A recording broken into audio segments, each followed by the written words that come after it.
Most of us who were around then remember where we were in 1964 when the Beatles first came to America. Oh, perhaps not to the exact day as we did with the death of John F. Kennedy, but certainly to the month. I was at Lamar Junior High in Snyder, Texas, probably wearing this old leather jacket I did most every day. Here at the University of Detroit, they were still wearing brush cuts.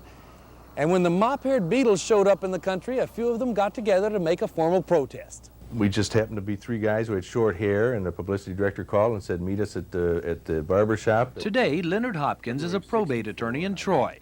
But in 1964, he was a senior at U of D and part of a Help Stamp Out the Beatles campaign.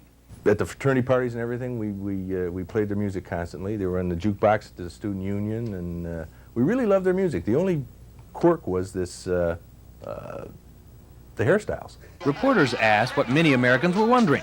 Did the Beatles plan to get haircuts? No. I had one yesterday. This was a silly little publicity gimmick that we had over at the University of Detroit.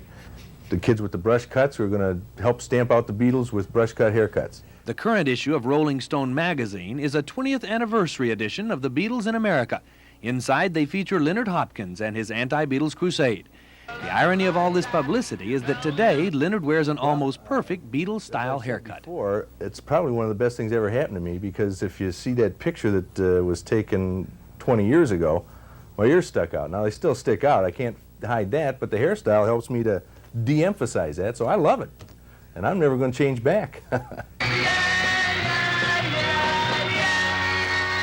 Ronnie Clemmer, Channel 2 Eyewitness News.